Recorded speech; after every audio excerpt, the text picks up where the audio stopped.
Hey, what's up, guys? Good morning. God loves you. And Happy New Year. It's March 20th. And just because some other people say that their calendar starts at a certain time, I go by what the Earth says. But that being said, if the year really does start in March 20th, during the springtime, because, the winter is the death of the year, and the whole mythology and the way that people believe in, they were, not that they were superstitious, but that they were, you didn't know if tomorrow was going to come. And so to think or to even assume that tomorrow we were going to see some sunshine, when for the last 2-3 months we've been going through this crazy thing that all you have to do is just understand how clouds work and understand where your climate is, and we have technology you guys didn't. So they're going off of what they were doing. So they keep on looking up and they see that these different lights and these different other suns and other stars in the sky and whatnot, they keep on coming back at a certain time every single year. Every single day, this thing keeps on coming back. Every night, this thing. So these things are being done in a rotation, on a schedule. The death of the year is the winter, and then the first flowers of spring is the new year. Whether we have 13 months, or if we all had 13 months with 28 days, or if it was 12 months with 30 days, regardless, that's semantics because we're just humans. But then it really takes me back to want to rethink about a lot of our customs are based on the area and place that we're living in and the conditions of our world at that time. So you're talking about the Statue of Babylon, and a lot of these different places had a calendar system that was, a lot of people had a calendar system that were not really based on anything other than just looking up at the stars. And it turned out that all of these things were happening at such a rate that they mapped out a mathematical pattern, whatever, to study this stuff. The mystics and the wise men and the seers, they're all just astrologers and people just looking up at the stars and figuring out certain things, and also talking to certain entities, because it turns out that people haven't just started sacrificing kids since 2003 or 1994. Turns out these people have been doing this since ancient Babylon, and since Mesopotamia, since Assyria, since Canaan, since Sumeria, both of them, Someria and Sumeria. All that to say that the new year really shouldn't be a ritual, the same way that we ritualize everything.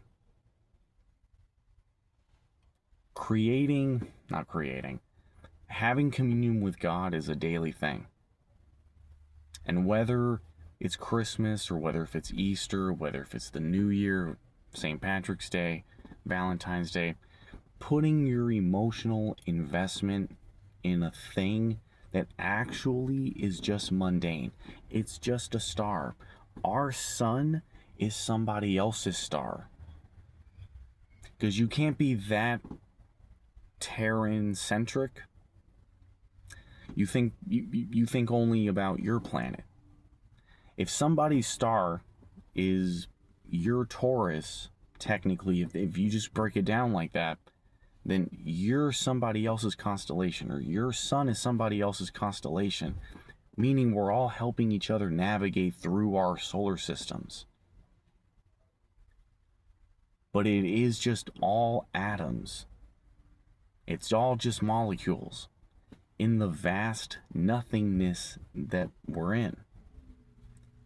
So to put too much importance and too much significance on all of these things, you turn things into a god. There shall be no other gods before me. Anything that you put your emotional investment on, that's a god, that's an idol. There are no heroes. There are no, structures and, ideologies. There's none of that. Just follow God. Just, if you're made in His image, then you know how to behave. It's not about who raised you.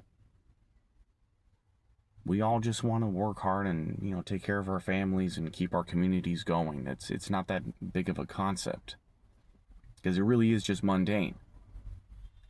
It's other people that they wanted to have a shortcut. They wanted to have the appearance of having more or having more of like a standing in society than they already had. And then something was able to manifest itself.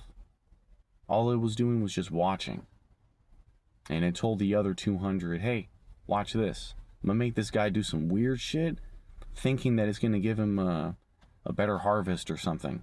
Nah, you're not going to do that, bro. Nah, there's no way he would do that. He can follow the stars, bro. What the fuck? No, watch. I'm going to make this guy do some weird shit, thinking that it gives him something, gets him something. Slowly but surely, you have all these, dark magic and sigil magic, and you have all these, witchcraft type of cults and groups, and all because someone thought that if I just do a little bit extra or a little bit of a shortcut here, I'll be able to get a better harvest than somebody else who's just following the stars. You plant during Taurus, you reap during Virgo. It's so weird. It's so weird how it's on a schedule. It's it would be weird if it only happened once every, whatever, 20 years or whatever. But every single year, if I just plant my seed during this time, I follow a certain, take care of the ground, whatever. Be a good steward of it. It's grueling. It's, it's hard work, whatever. It's not always going to work. But attending to your crops and attending to your soil from the time that this star was up in the sky and all the way up until when that star's up in the sky. Wow, here's the harvest. We get to share with people. We get to eat. Wow, so crazy. The Statue of Babylon is basically, guys, that it is one person. It's one culture. It is one mindset. Many different languages, but it's the same culture. It goes back to the same stuff. Genesis 6:1, how Gary Wayne was always talking about it, and how it clearly is written in there. You can see it. It's not just him saying it. You can see it. Those Nephilim were the heroes of old, the men of renown. Whatever story you think you heard of, whatever mythological character you think you might have heard about, they got it from another story, from another culture, who got it from another people, because it's the same story. The 12 or the 10 trials of Hercules. Doesn't matter. Switch up the name, switch up the specific number, but it's the idea of overcoming, something to then prove yourself, through the hero's journey, whatever. It's all broken down into the same themes as Kurt Metzger, talks about it. It's all the same theme. Once you break it down into that shit, because everything is so mundane, everyone is special. And because everyone's special, nobody's special. Above all else, God created you and He loves you and He knows you.